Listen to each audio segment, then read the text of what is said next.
Hi people, it's coming to noon. I was waiting for the ground to dry more so that I can go and show you the place where I told you the water settles when it drains off from our area. And from afar I can see what looks like a car that is stuck. I don't know whether it's a car or a cat that is stuck in the waters, but let me get nearer and see. So it's quite a distance. Let me show you. It's right at the far end of this road, and where I'm going is further than that, but I decided to wait. I just had brunch. I told you that right now I'm eating only when necessary, not all the time, in an endeavor to cut weight. And in an endeavor to cut weight. So hello and welcome from wherever it is in the world you're watching. Good afternoon from Nairobi, but good morning to you, good afternoon or good evening wherever it is you're watching from. My name is Josephine. My name is Wandia, and I'm a Kenyan living in Kenya. I'm a retiree and I live in a place called Ruai. I'm actually wondering where I'm going to pass. I live in Kenya, and I'm a retiree, but I've been vlogging seriously, I think, for the past probably 2 years. And I'd like to request you, if it's your first time here, please like and comment and subscribe. Stay on the channel, watch my playlist, and tell me what you think about the playlist, and join the family of this channel of a different kind of ordinary. I welcome you. So thank you very much. Please remember to subscribe. The place I'm walking is I'm bypassing. Most of the parts here are very muddy, so sometimes when I switch the camera off, it's because I have to get my footing right.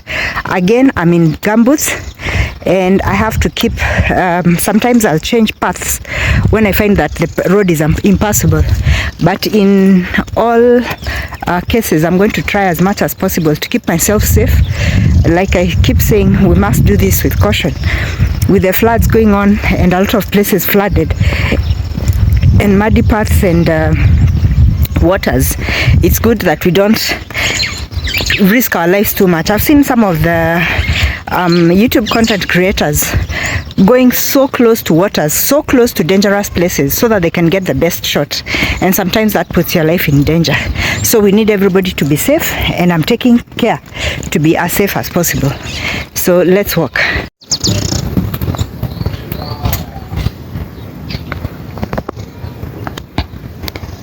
I caught a bird playing in a puddle of water, so I'm standing very still so that I can capture this, because this is so rare. So this is the road, the way I've come from, and this is where I'm going. And you can see that here the road becomes a river. Literally, this is the road that is direct from my house. After that car right at the end, that's where my house is. And now this is the road. And this is the road, the main road that links the primary school to the nearest clinic. So when you hear me criticizing our locally elected leaders as being people who don't care for us, this is what I mean. Like, if there was a serious injury in that school, probably a motorbike would enable people to pass some sections inside the estate, but they would not be able to bring that child by car safely, because this is the road.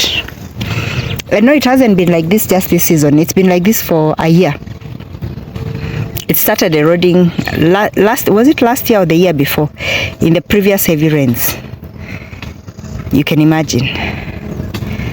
This the wheel marks you see here are for the donkey cart. The donkey cart that is there, it was bringing some materials, and so those men, they've really tried. But there's a young man named Kevin who lives here in very sad circumstances. He's very well educated.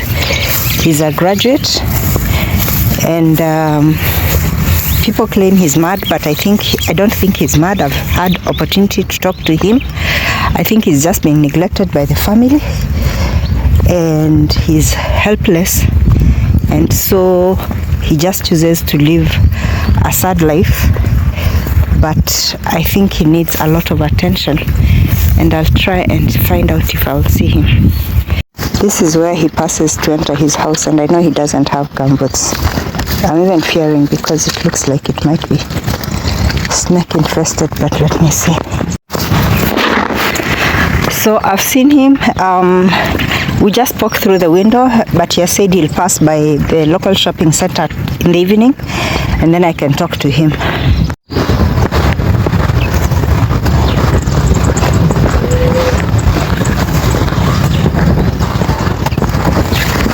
Now imagine when children are passing here and then it happens to be raining. It's not as dry as it is right now when we are passing. That would mean that these children either probably they can't even walk on that other side of that side because the water cuts right through in the middle, so there's no way they'd be able to cross there. This is terrible. It's just terrible. And the possibility of a child sliding when it's raining and falling into the water would be so easy, because if it's raining and this is slippery and muddy, there's nothing for them to hold on here. The fence, or they'd have to come very slowly, holding on probably to the wire mesh. Behind all these trees, these are residential homes, but you can see the water here is still flowing, and this is not a burst pipe. It's still draining off, so you can be very sure that there are homes which are still submerged in water. And what I'm doing is that I'm following the path that the water takes. It's moving this way, so I'm taking it to the place where I think the water goes to collect, and you can see that it's following the gradient of the land towards this side. So I'm hoping that my battery won't go off before we get there. This is the condition of this road. You can see how it is. And as I'm walking, I'm meeting people who are judging by what they're talking about. They are asking a friend of theirs whether he has drained the water from the house, and he has said he keeps on going and finding that it's still flooded and he has not been able to get inside. So he's going to go and check later, meaning that he's staying at a neighbor or a friend's place. So let's go and see what it looks like.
Good morning, people, and how are you?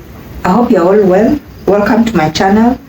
Good morning from Nairobi and greetings from Kenya. It's been raining, it's flooding, and it's causing mayhem so much. And some of my relatives their houses has water flooding their houses, so I've asked for family to be brought here. Actually, that relative is my daughter, whose house has they've had a catastrophe in their home. So I'm expecting my grandson to be brought here together with the nanny as we plan for what to do. And so today I've woken up here. I was supposed to go and show you how the rain is affecting everywhere, but I'm not able to do that. Everything is on hold now. I have to make the house up, the usual tidying up of the house. You can see I've got water fetched everywhere because it's raining so hard and my tanks are all full. And then just clean up the house a bit, and as usual, there's not much to do, but since they are coming and they are going to be here until we find a solution and until the rains reduce, just set up the house as up a bit and like always. But I urge you all, wherever you are in the world, for those of you who are going through similar problems, I'm very sorry. Those of you who are in better situations where the weather is not affecting you so much, please help us pray for so many people who are facing so many difficulties because of the amount of rain we are having. We pray for peace, and we pray for security, and we pray for safety. So welcome to the channel. I need to clean up. I just need to sweep up first and then wash the house, and then after that I'm going to make breakfast, then do the dishes, and then there's not much to do in the bedroom because they were here not more than 3 weeks back. So the house is always ready for them. We're not going to be many, but yeah, welcome. And I'm just feeling my heart beating because I'm so worried for them. Until I see them safe here, I'm feeling so worried because there's so much property at risk, and just the shock of your home. You've had your beautiful home. You've been staying in one place, then all of a sudden natural disaster strikes and you're forced to move. So join me in praying for them to be safe and to travel safely. The place they're also coming here, it rained the whole night yesterday, and you know the roads are bad, but they know ways to circumvent, to pass so that they get home. And when they get here, then we can always use gumboots and everything to get to the car, because the car cannot get in the compound, number one, because of the trench that was dug and carelessly left open. I think I showed you, or I'm going to show you, there's still a lot of water in the trenches.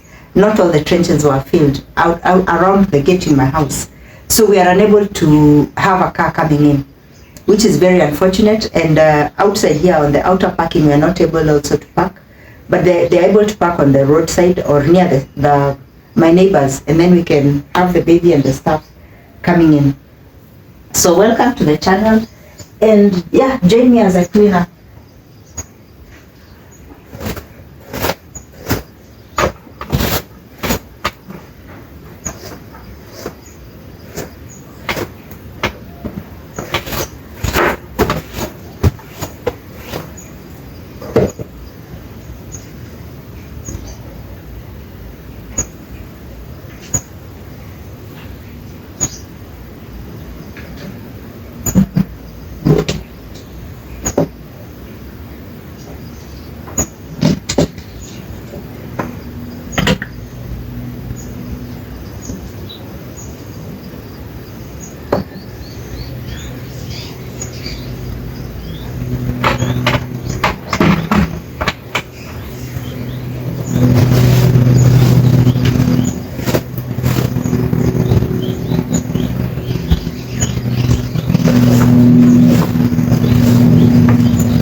This is the way I keep the table. This is the way we keep the coffee table when my grandson is here, so that he doesn't pass and touch the TV or play in that area. So this is the standard for how we keep this. And then now he's walking, so we have to be very careful. So I'll also put a blockade going into the kitchen area so that he doesn't go in there.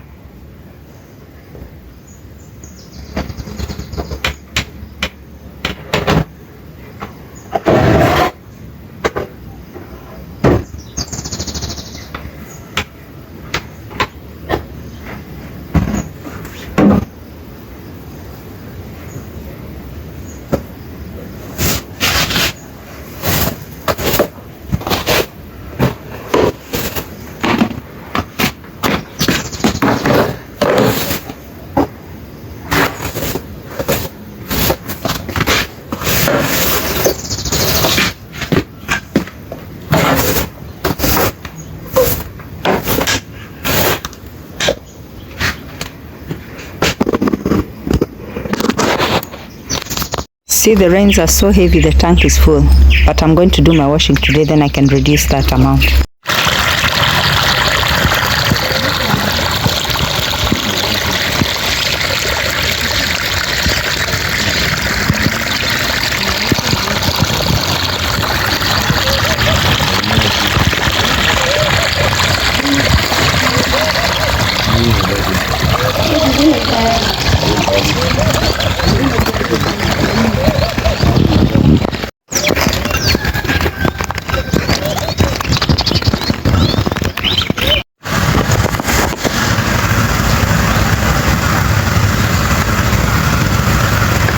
So I'm busy making breakfast. I've gone out and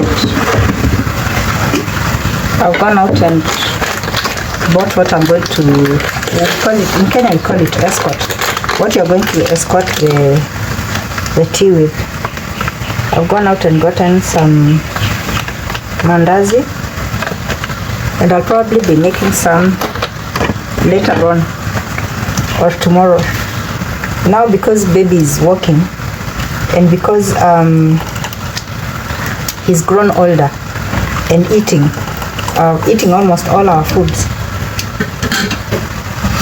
and then it's so cold, so we all need to have a lot more food. So I'm going to, the thing which I had said I was going to do earlier, get creative with some of my meals. So I'm going to start making a lot of the meals that I'm seeing. I'm watching people making that are easy to make at home. One of the things I want to try is making noodles myself. Making noodles myself in the house. There are some, is it noodles? Yeah, noodles. So that I can make myself, then I can make some biting, some sort of, I've seen a lot of people make chips which are not, what can I call them? They're like, they're just like pieces of what can I say? They are chips.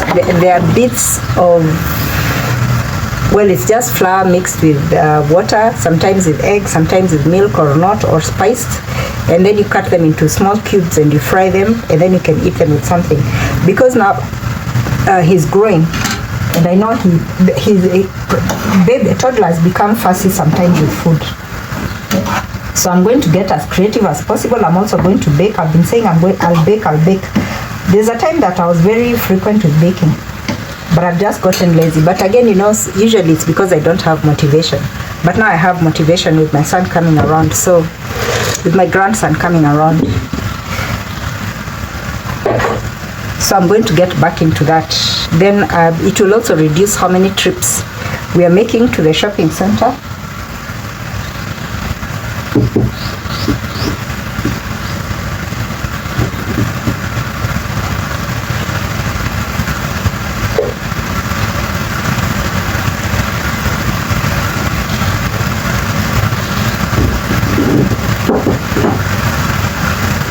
Yeah, how many trips we're making to the shopping center, and the variety of food that we have right now. And I think also tomorrow I'm going to light we're going to do a firewood stove so that we can do some githeri. Githeri is boiled maize and beans, and I love it so much. And then there's a way you can go and grind it so that the maize doesn't become flour, whatever you call it. It doesn't become flour, but it becomes, the husks are removed, so it becomes soft. And when you eat that with they're not called cowpeas, what are they called? Something pea. What is that bean called? Yeah, I think they are cowpeas. Yeah, are they cowpeas? Kunde. What is kunde called? I'm going to put it down there. That's one of the traditional foods of Kamba, and oh my goodness, especially it's just, even if you make it with beans, I prefer it with yellow beans. I get shivers with how much I like that food. It is soft to chew, and it's almost meaty. Actually, that's one of the alternatives you can use for meat if it can be flavored and pounded. It's one of the best alternatives you would have for, okay, it's not a protein, but yeah, just thinking it would still make such a good snack if that could be somehow dried and then prepared for, prepacked for just dipping in water, and then people can eat quickly as a quick snack.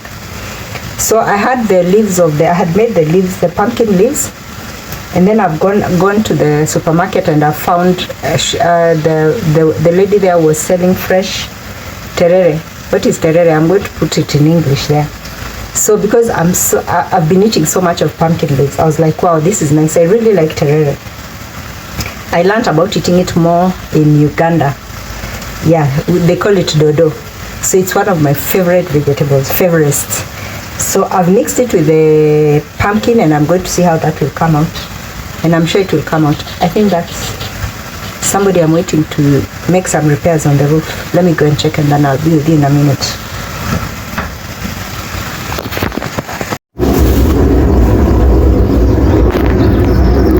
Hello and good afternoon.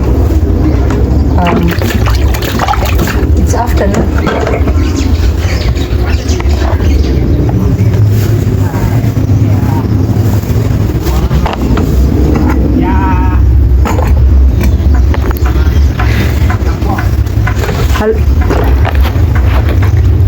Hello and good afternoon. It's early afternoon and I've just had breakfast. In the morning, after I prepared breakfast, the person that I had sourced to come and help me prepare the roofing, because those who've been watching my videos remember that the last time I was doing the live,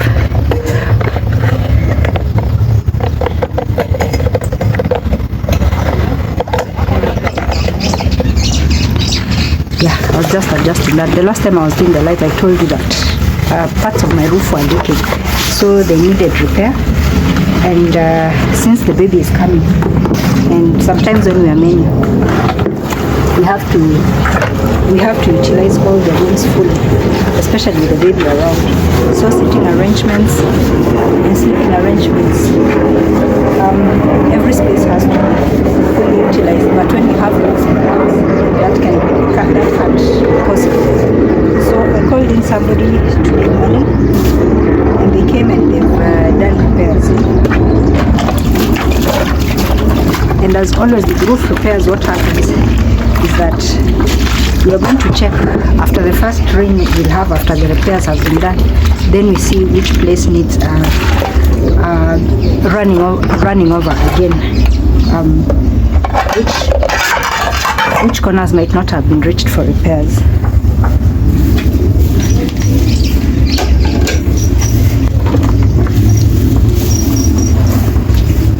So I had to hold my taking breakfast and my washing dishes so that I could, because I told you that whenever I have a worker in the compound, I need to be helping them either to pass a spoon, pass the cement, grab me some water, whatever might be needed urgently. I'm the immediate handyman, and I'm also supervising, so that I'm also constantly supervising that the work is being done properly. And so I delayed my breakfast.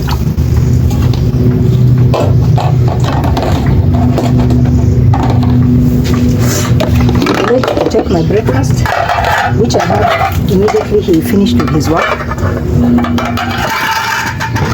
And now I'm doing the dishes.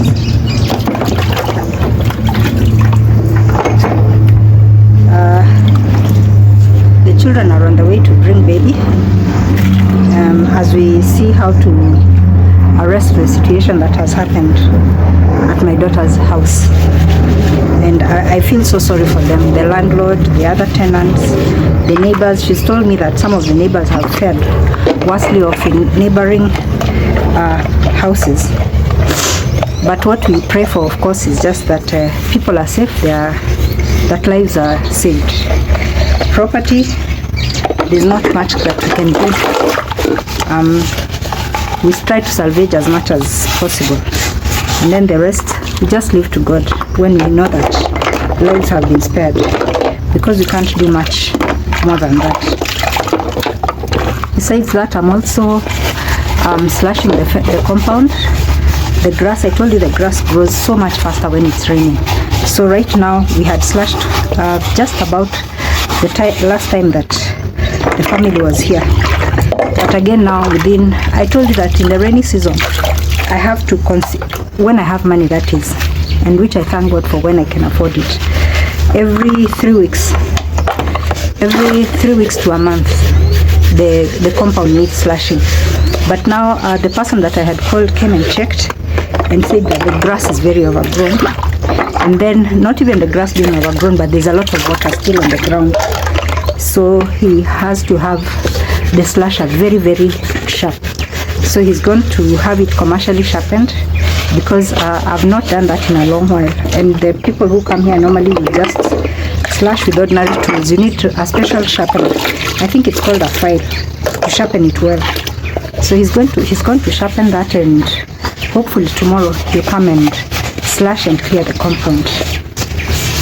Then the back compound, that's a bit tricky. I've been there and I didn't know the water was that high. And you know, it made me feel so bad when I thought back and I remembered that at one point me and the children had decided that the excavation we did was very big, and we don't know when we'll have enough money to extend the house. So we decided what to do is fill that space that is excavated. And when you're getting soil to fill up, just ordinary soil, to if you need to utilize that, it's free. All you do is because people who are excavating their plots, they need to pay money for the truckers to go and pour it at a place that is designated by the county government. But when you assist them and you tell them you can utilize it in your plot, it assists them, it makes them not go so far, and then they can dump it and you can utilize it as you see fit. So at one point we had requested for about 4 or 5 truckloads to be brought to our compound, and the first 2 are brought, and they helped so much because that water would now be seeping right into the foundation of our house.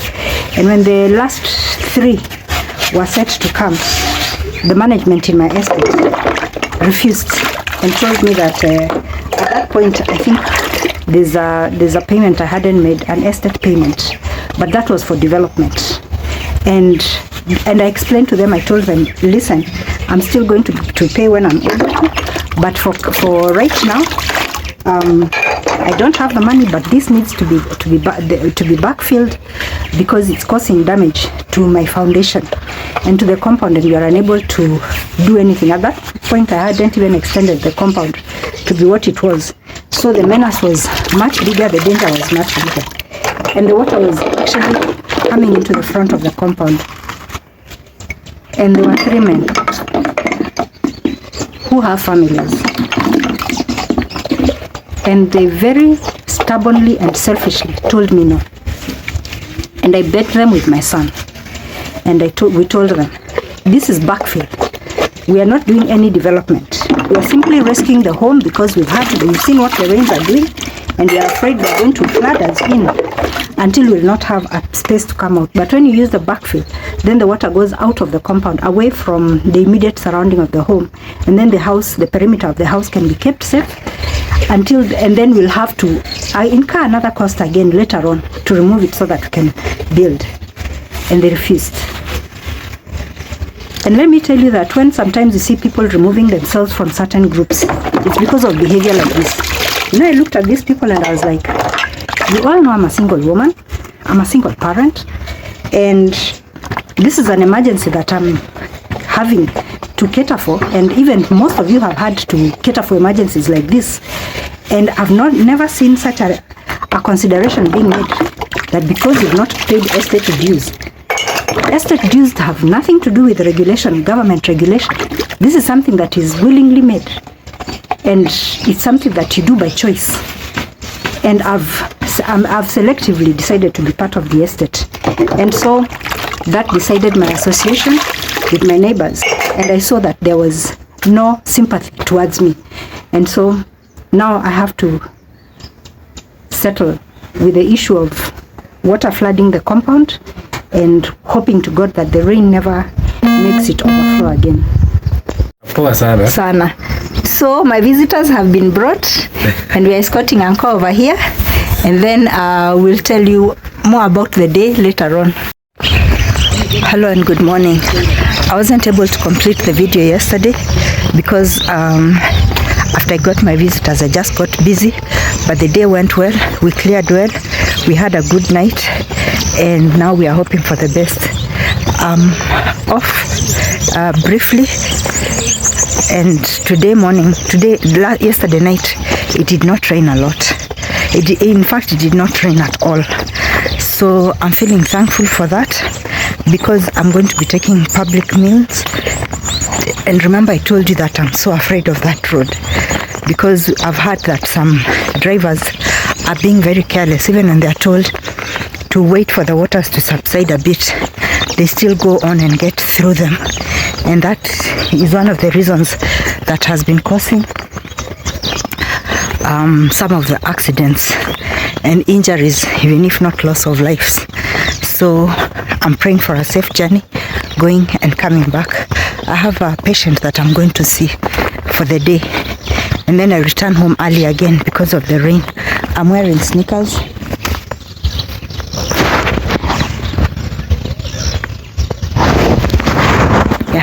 I'm wearing sneakers so that I'm able to get through the mud in case by the time I'm coming back it has rained. And I had prepared so that in case when I'm going the weather is still bad, because I can't go with gumboots. Then what happens is that when I go with them and they get dirty, when I get into the central business district at our main bus station, there are people who clean shoes, so I can have the shoes cleaned and then proceed looking fine, despite where I've come from. So thank you very much for watching. Again, I'll request you please like and subscribe to support the channel. Thank you very much to all my subscribers. Tell a friend to tell a friend and leave a comment. So bye bye.